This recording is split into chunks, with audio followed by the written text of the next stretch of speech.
Hello, BookTube. I'm here for a wrap up of week two of New Worlds November and talk about what I'll be doing in week three, which is actually started today.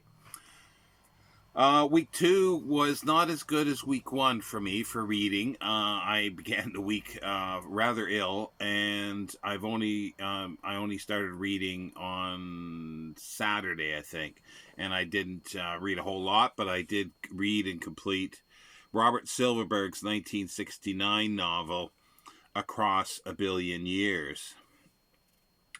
Now it's set just over 350 years in the future. It starts out well. The whole book is in epistolary form. It's letters of the main character Tom Rice, who's writing to his twin sister. She's a fraternal twin, and she's sort of, I guess, hospital ridden since birth, but she's a telepath. This is a future in like 2375 where humans have moved out into the galaxy and have colonized dozens of worlds and met other alien species, are working together by sounds of it in pretty good harmony with alien species and and diverse species. But this is an archaeological centered book because Tom Rice is a young archaeologist. He's 22, and on in the first letter he's sort of celebrating his and his sister's 22nd birthday. And he's part of an expedition to a world called High B5, I think it is. Yeah, High B5, and they're going to be doing excavations on what they call the high ones. Now, a very, very ancient civilization that sort of seems to have disappeared approximately a billion years ago, according to their research. The archaeologists and this archaeological team encompasses beings from Earth, a couple as well as a diverse alien species. Like there's one that's a kind of a rhinoceros type species. There's another one that has he's or they're male and female. So there is no male and female beings on their planet. They're combined together. And there's one that has sort of tentacles. There's an android, and this is sort of a flesh and blood android, a female, and we'll get to some of these a little later. And a multiracial female archaeologist too, that Tom Rice is sort of falling in love with. So there is a bit of a love interest, but she is part human and well, half human and half another alien species. But she looks full human basically. Um, but yeah, it's archaeological, and they're excavating on this planet, and they have to remove like 40 meters of overburden of soil to get down. And because it's so old, they're not digging through soil for the artifacts. It's solid rock. However, the artifacts appear to be, for the most part, in perfect condition. And they stumble on, and this is the first time, a sphere that turns out to be almost like a movie projector. It starts showing home movies in a sense, or film of that they think that they've dated that it should be about a billion years old, of these alien race that are extremely tall. Now, what they do with this is they find out, like, and then there's one sort of little movie that shows a star system, and then they're showing to an asteroid within a star system, and there's a vault there with a lot of technology and a robot, and it's sealed up.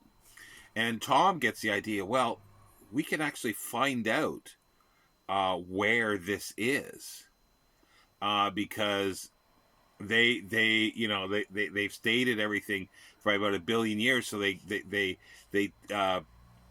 send the information off, the pictures off, sort of, to try to get a computer on. I think it was on Mars or the moon, Mars, I think it is, to find out what those constellations are then, and then extrapolate and what they are now. And they actually do find this. Um, this asteroid, and they open it up, but it is booby trapped. So one of the team gets killed, vaporized, but the robot, is a bit quite benign and still in working order. And but he looks up into the sky to find where the homeworld is of his creators, and he can't see the star. So the star is gone, and he can't figure that out. Even the time that passed, that it shouldn't be. But he does know that nearby, like within I think 30 some light years, is a planet that was an outpost of his master. So he wants to go there. So they do truck off there and find a planet that's just of robots like him, that are just keeping everything going in perfect harmony on the planet. And he finds out that the home world is still there, but they've created a Dyson sphere around it, so encompassing the whole planet and harnessing all the energy from the sun. And so they make plans, and they go to there, and they get into it, and it's mostly run by robots as well. But there's a few thousand high ones still alive in a sense, but they're in suspended animation or asleep, because they had missed the humans. Like the archaeologists made a miscalculation. They thought it was 1 billion years ago that they disappeared, but they actually started pulling out. They pulled out of their other um, um, outposts, like several 100 million years ago. So not that long ago. And then they move back. They sort of spread out through the galaxy, and then they came back to the mother homeworld and sealed themselves off. But they went sort of insane after a while, and it was like however millions and millions of years since the last one of them was born. They're still alive, but they're hooked up to life support systems.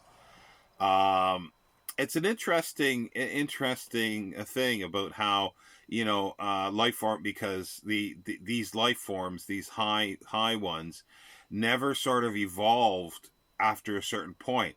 When they thought they reached perfection in language and anything, they just stopped. They didn't need to strive for more.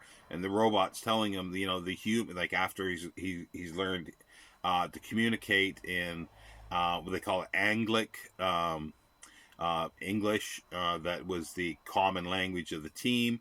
The robot learns that humans and other aliens strive to do more. They may get perfection, but then they strive to do even further. That's very unlike his original masters. But it's a world like this is 2375, and as I say, humans have spread out over the galaxy, to most part, and they're charting and they're exploring the galaxy. And the communication, the way that they have communication, either by radio, but that takes however many light years to get to places. But they found that there's telepaths, and there's a telepathic network that's been created, extremely expensive. Like they're talking into millions or billions of sort of credits or dollars or whatever the currency is. And his sister, Tom's sister, is one of these, because she is she's hospital bound, so she's completely disabled, but she escapes in her mind, and she travels the galaxy in her mind. And But he never had this ability, because they were fraternal twins, well, male and female. And but when they're on the homeworld of the high ones, um, they've been finding a lot of artifacts, but they don't know what they were. They've been finding them for years, and there's this one that actually allows any being, or potentially any organic being, um, to become telepathic. So he pops this on immediately, and he's rushing, and he starts talking to his sister, and he gets this feeling of greatness, not greatness, but comfort of being in one with mind with somebody else, and not intrusive, but it's just an open feeling. And it's like the story is end because his girlfriend, well, the one he's attracted to, he gets her to join us as well, and they join to minds, and sort of ends that the human race is going to be or all the species in the galaxy are going to be changed with this technology now that they have these high ones, because they're sort of the inheritors of the galaxy. And as I say, there's bickering between and jealousies between the characters occasionally, but there seems to be peace more or less through the galaxy. However, there is a military. They don't go into any more details. There is a military because they are sort of picked up by the military, because they're the central galactic division says that they absconded with stuff, but it was just like a clerical error.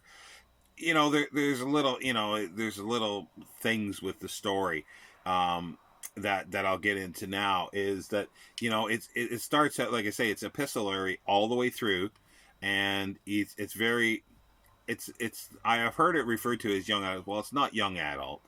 Well, it is. He is young adult, but there's not the usual themes of young adults of redemption and doing stupid things and being asked back into the fold and all this kind of stuff, and no chosen one or anything like that. It's just that he is quite adolescent in his views as he begins, especially with women he doesn't know. And I think it's a little overhanded. Silverberg puts this in, and I don't think he needed to do something like this. But anyway, he did. It's like the young woman that Tom is attracted to, gets sort of pawed at, and almost like if she wasn't able to, if she didn't forcibly refuse him, she could have got raped by this other member of the team. And Tom just sort of figures, oh, she can handle herself, and then talks to her later and says, well, it's only really, women only get raped if they, that it's their choice, because, it's either, they can fend off anything, and if they don't fend it off, then they actually want it. Really, really, really, stupid thing, but an adolescent type thing, sort of, to say with someone. And it really gets that this guy has no experience, and we find out that he is from a very rich family. He's been privileged, so he has no life experience whatsoever. Just a brilliant, student in going into archaeology and to get on this expedition. She shoots him down right that and saying, this is just absolutely bullshit, and everything. And then they move on. But I just thought it was a bit heavy-handed. But that was my thing. But it did really place the guy, like, in that one scene that was less than a page long, of you really knew what this character was like. He was a prick, in some ways, but naive, unexperienced, no experience with him. But he grows. He grows throughout the story, which is pretty good, and throughout all these letters that he's dictating into a cube, he calls it, to send back to his sister. And I liked it very much, and I really liked the archaeological aspect of it. However, as usual, I don't know, writers don't seem to get the archaeology correctly. At least in this one, they are archaeologists, and they're actually excavating. However, they find this sphere, and they dig it out, and they keep saying, they're stripping off the rock because it's in solid rock. And okay, this thing is supposed to be 1 billion years old, and it's still working. The technology, it's some kind of metal alloy.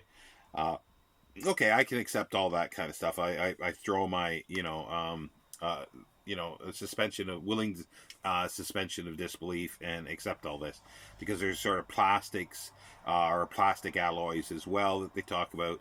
But I think this was a time before a lot of scientists they really realized that plastic will not last forever. But anyway, that's an aside. I can accept all those.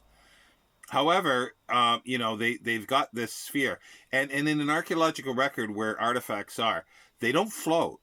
They're yes, they're in dirt, but they're either in the backfill that has been thrown in there by somebody, or movement of earth into there.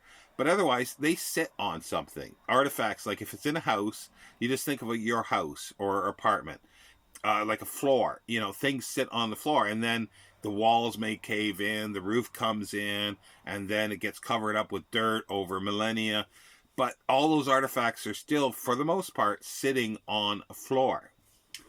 So this is one thing that is missed a lot of times in archaeology, in books, is they seem to have artifacts floating in midair, like around this thing, they don't explain that it's been backfilled.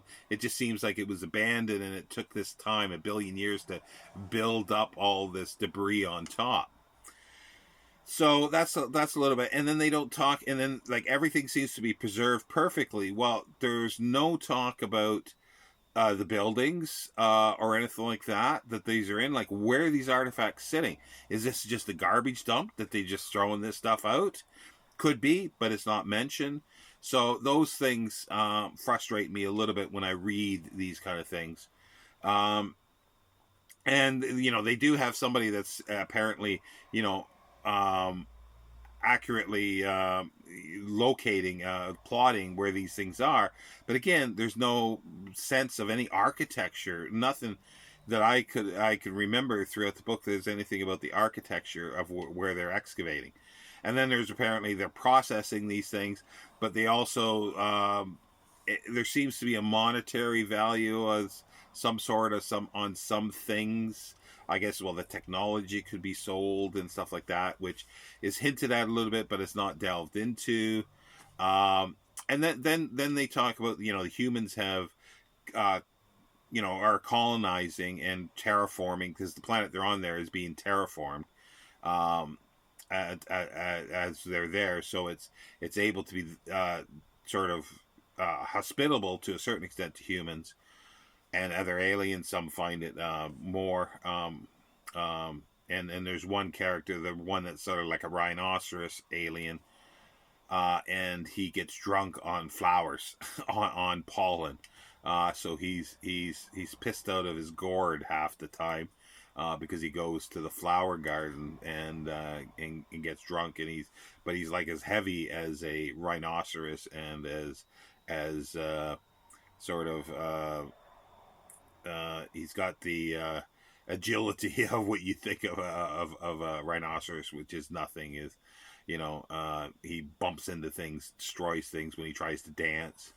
Anyway, so it was an interesting character.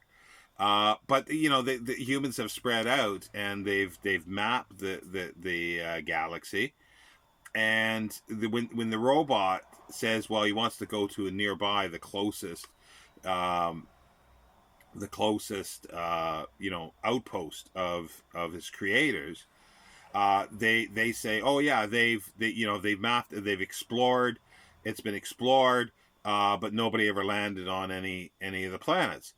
And they get near to it, and they know right away that there's robots that inhabit this planet. So why wasn't this known originally? So little inconsistencies in the story there, and there's many others, but an inconsistency there,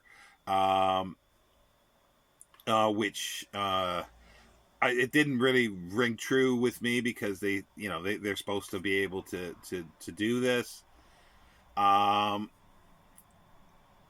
and the other thing is that their belief that everything was done a billion, that the race ended 1 billion years ago, was wrong, which is perfectly fine. A lot of real life and historical uh, archaeologists have gotten dates wrong. So they got this wrong, but it's like a massive wrong of hundreds of millions of years.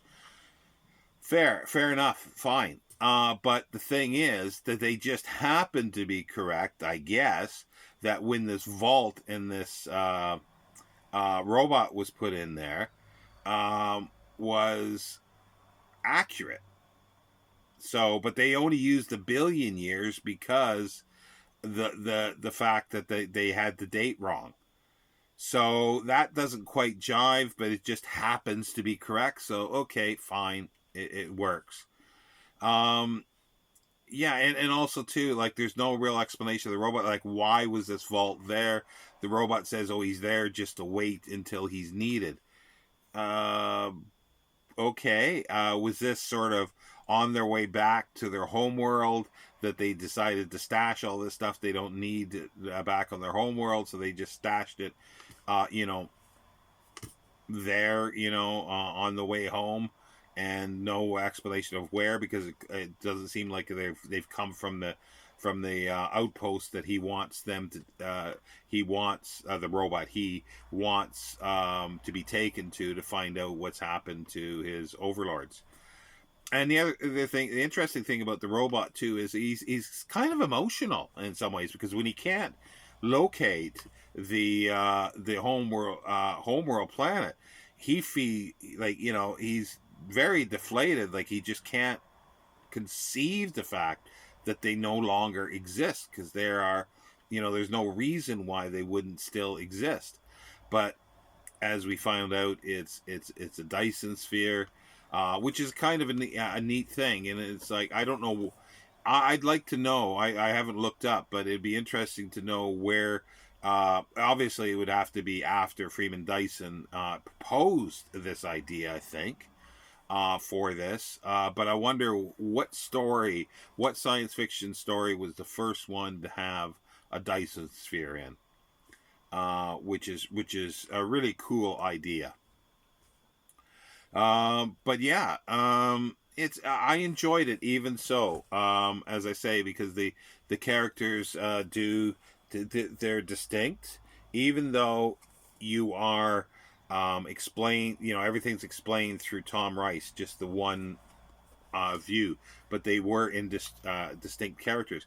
And another interesting thing about this was, like he was talking about, like humans don't really have any uh, racial prejudice anymore between themselves, because the human race has shared by this time, so it's saying, enough chromosome genes that everybody is just a mixture of everybody else. So it just, the idea is that, well, this makes no sense to be racially thing, but the race now is against other aliens, that there seems to be a little bit of racial discrimination, or there's hints of that being in there. And also in the future, like you get glimpses of it, that it looks like Israel, as a nation, had at some point taken over Iraq and probably Iran, Egypt, the whole sort of Middle East. And that was kind of interesting. So you get little glimpses of things like this um, in there. And also, like the one character, uh, I think he was the other fully human character, um, and he was a philatelist. Yeah, he collects stamps. So as soon as they land on this high B5, he goes to the post office to get stamps, and he collects stamps. And I just thought that was a neat little thing, that they're going around to spaceships and terraforming planets, and you got somebody that is still stamp collecting, and I thought that was fabulous. The android was kind of interesting. Um, she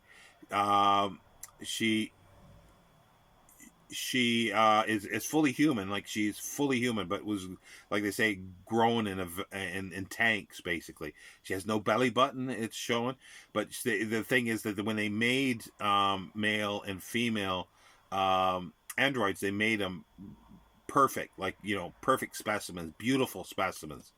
And she doesn't really have any feelings. The one character that sort of accosted, what is it? His name is Jess or Jen? Sort of forgot. Jen, I think it is.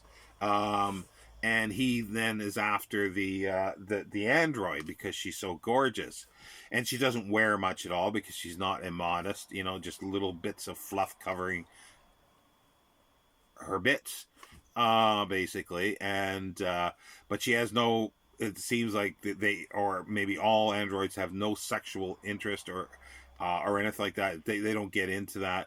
Uh, but he's sort of trying. He's befriending her a little bit, and he realizes that there is more to her than just, you know, being just analytical and everything. And also, too, there's a little bit of history there, which was kind of interesting, where the androids were created to basically to be slaves and to do the dirty work, or, you know, grudge work of humans.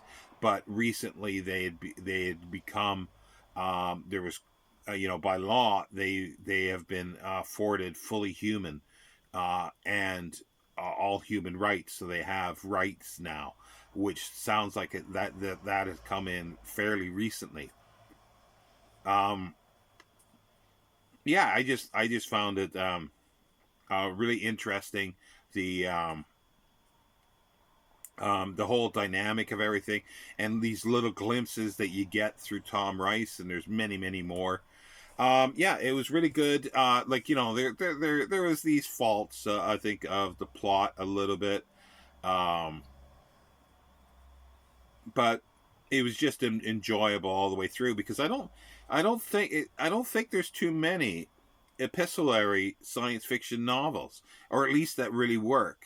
Um, and for life, I haven't looked this up, but just for life, I can't think of any others at the moment. I know I've come across it before, but I just can't think of anything.